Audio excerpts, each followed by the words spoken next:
let's get wicked fast, without trying to tear you a new asshole. That's not my goal.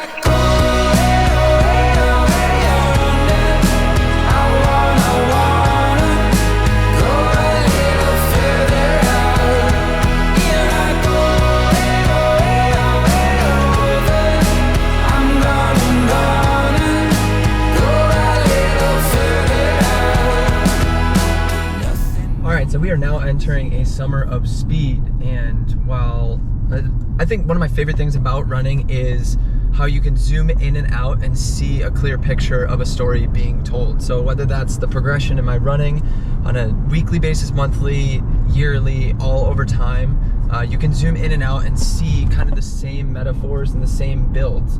So within, a training week, you have a lot of easy running, right? But you have other stimuli, like you might have a fartlek workout, you might have a traditional workout that's more of a VO2 max, LT, and then a long run. So there's variation in intensity. You're changing your body structurally, physically, mentally, by changing levers and switching gears. Now, if you zoom out, outside of just a week of training, you see that within a whole training block, as well as you progress into longer runs, bigger workouts, progressing through more intensity and volume. And then after a peak race, you cut back down, you recover, you reevaluate, you build back up. And so in this season right now, the summer of speed, we're looking at that in a zoomed out level. So if you look at the whole year, now I'm entering into a phase of intensity with speed and training different than marathon distance stuff. So it's really cool to see, and you'll hear from Jeff, my coach, how this intensity and this speed is going to hopefully get me faster for the marathon distance in the fall. So generally speaking, how have you been feeling? Pretty good. I mean, I think it took a while after Boston to try to feel myself again. But I feel like now that I'm starting to slowly get back into volume, yeah. I took a few days off here and there based off how I was feeling, and then just work and family stuff. But yeah, I'm ready to go daily now. This week's been great. 3 out of 3 days. Felt great. Tough workout this morning. It's getting obviously hotter, so nothing compared to you guys, but yeah. Yeah, well, listen, it's one of these things where I always tell people they don't need to qualify it with, oh, well, it's not nearly as bad as where you live. Listen, man, it's still bad. It's still warm, and it still sucks, right? You know, so, it's kind of pretty funny, pretty funny. So, well, from my standpoint with you, it's just, not trying to overdo it too much too early, and just realize that you were in an intense training phase going into CIM. Yeah. And, and then ran hard at Chicago prior to that. And then, of course, came back and ran hard at Boston.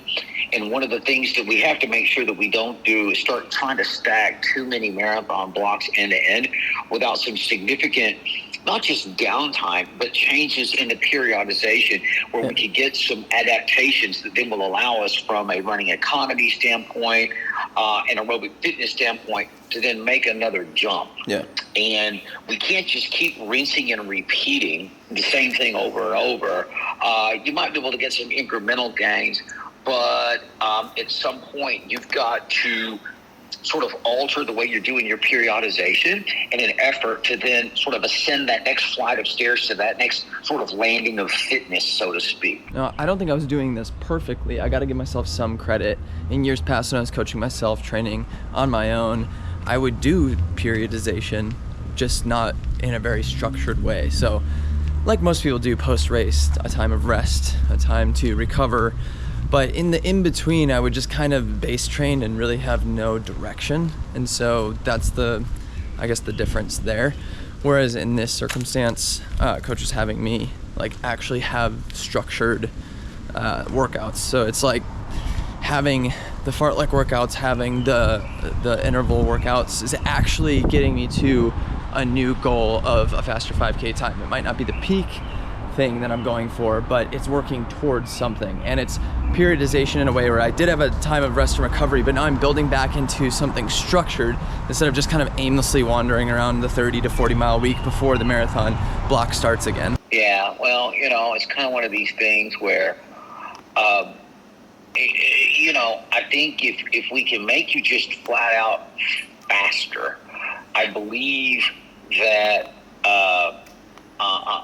it's going to make running 5:50 pace feel the way 6-minute pace felt. Yeah. And I think that's, I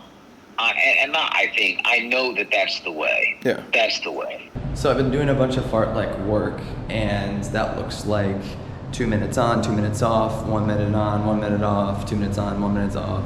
But recently, this one track workout, Jeff had me on 2 minutes on, 2 minutes off, and it ended up being around 600 meters of work. So yeah, it was just really intense getting that kind of speed back in, not like really short speed, but 2 minutes isn't a short amount of time. So it's similar to that one workout I did in the marathon block where I had 600 meter repeats 15 times. I was still able to hit around those times. I was hitting around 600 meters each rep on 2 minutes, which was right around what I was doing those 15 on, and I did 10 of them. I was pretty gassed by the end.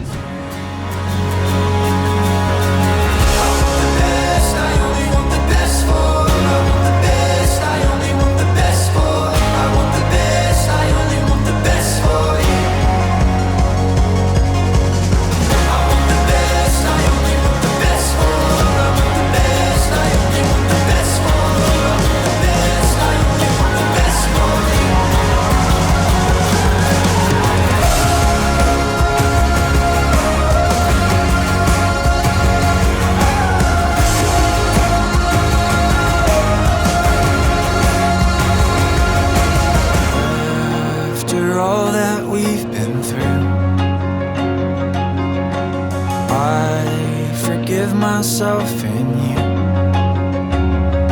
and I hope that one day you can too. I only want the best for you.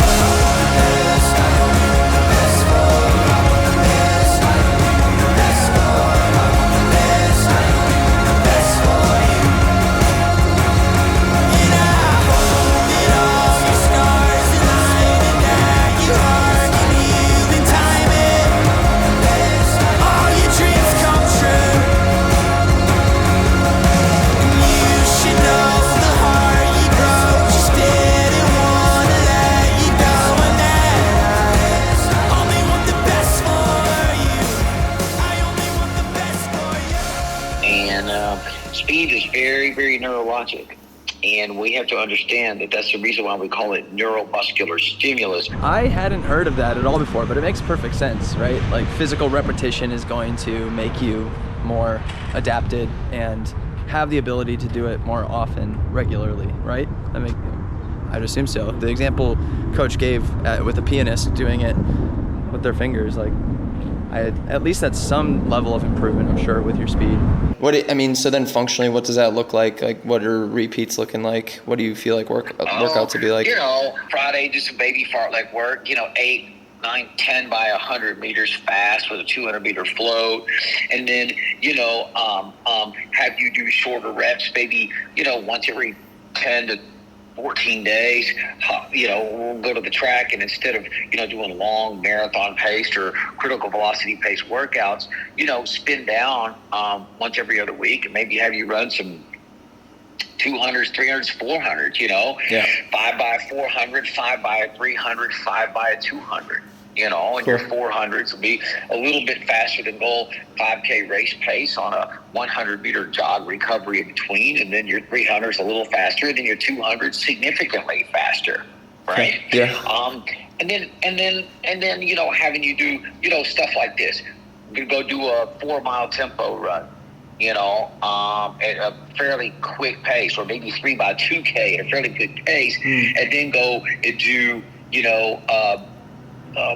5 by 300 meters, getting quicker each one, right? So, maybe go 60, 59, 58, 57, 56, 55 for 5 by 300 meter with a 100 meter slow jog recovery in between. After doing 4 miles at 540 pace. right? Yeah. Stuff like that. It feels like similar to the Wednesday workout stuff, just shorter and intense. All right, about to go on a little fartlek run. First shorter run of this week. I did 10 miles each day, Monday through Thursday, to 7 with some speed in the middle.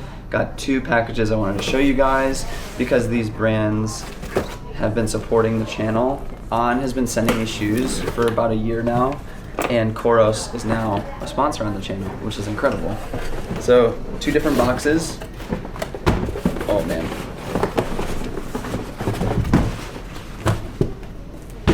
In desperate need of new trainers. Everything is over like 300 miles right now. The classic Eclipse. Same pair that I trained with through Boston. I will be putting another 400 miles on these guys. On a lot of my 10 miles, 11 miles easy through the summer and fall. Very excited to have this pair again. And then the Hyper. Ooh. Very interested to see what the ride is like on this one. I'm interested to see if it's similar to the Eclipse or the Monster. I think it's going to be more like the Monster. It looks like it's built more like the Monster. Yeah, because the Eclipse has these little guys that are sort of on like a 45-degree angle and aren't like the typical cloud technology they normally have. This is way more akin to the Monster. I have a feeling I'm going to love this shoe. So honestly, all of my non-workout days are going to be in these shoes. I might do some workouts in these, honestly. Honestly.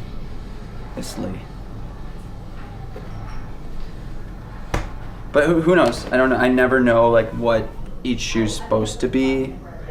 I always like am an idiot and run tempos and like what are supposed to be the easiest shoes. So I don't know. In that sense, I don't care. But so happy to have 2 more fresh shoes in the rotation because my feet, honestly, middle of my left foot has been hurting recently. Tendonitis in the ankle's always kind of there. So it'll be good to have some like real good support again. Thank you, On. And then new wash band for the Pace 3, the nice white silicone one. And then a new nylon as well, because this one's gotten pretty weathered. So these 2. Boop. And then a red Pace 3 also.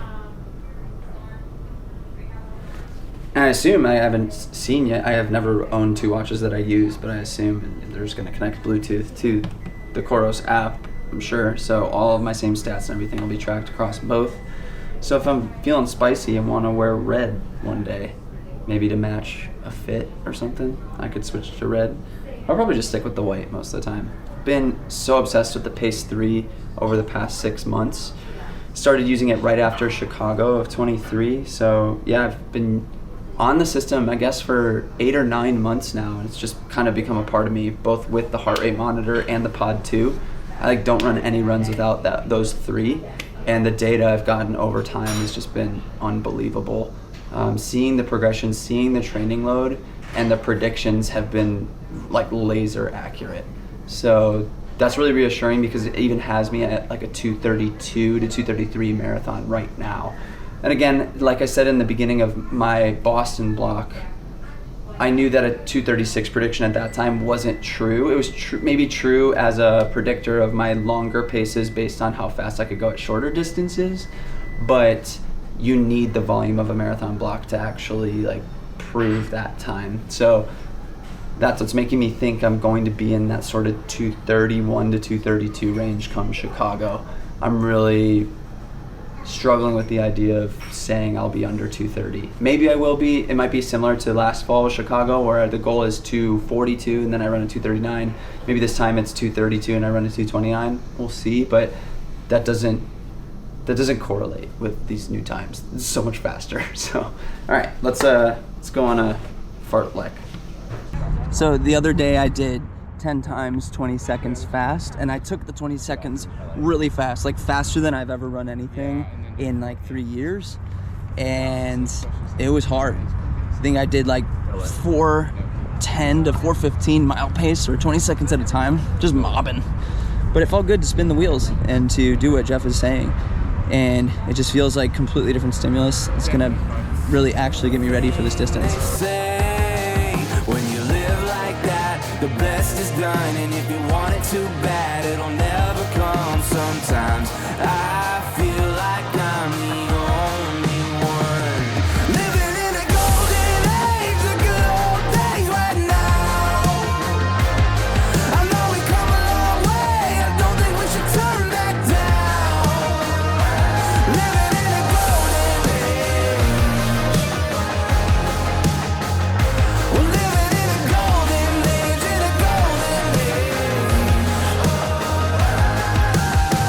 Grow up, go off to battle, come home, get back on the saddle, buy a house, pay off your taxes, you are the main attraction. Some things never get old. Living in a golden age, the good old days right now. I know we come a long way, I don't think we should turn back down. Living in a golden age, we're living in a golden age, in a golden age.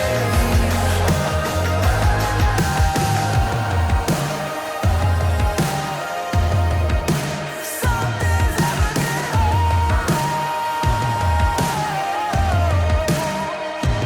Living in a golden age, the good old days right now. I know we come a long way, I don't think we should turn back down. We're living in a golden age, in a golden age. We're living in a golden age, in a golden age.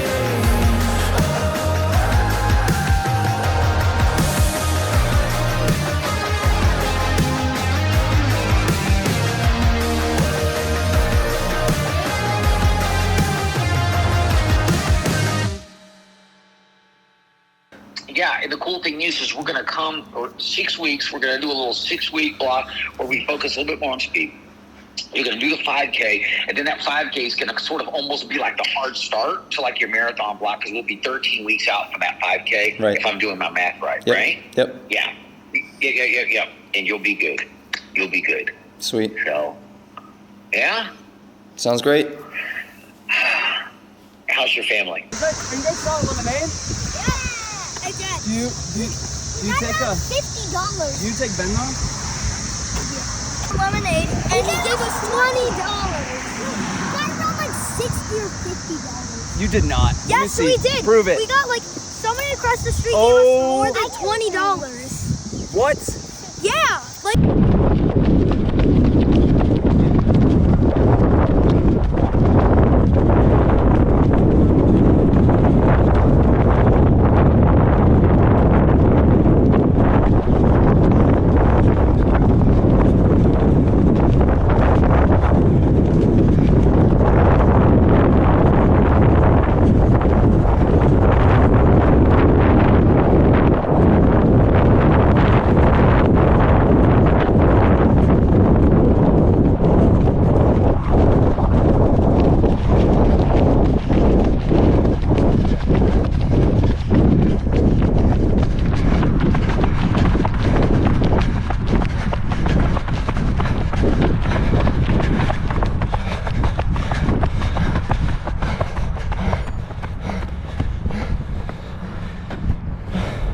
Periodization. I think it's going to translate really well into marathon in the fall. Summer speed.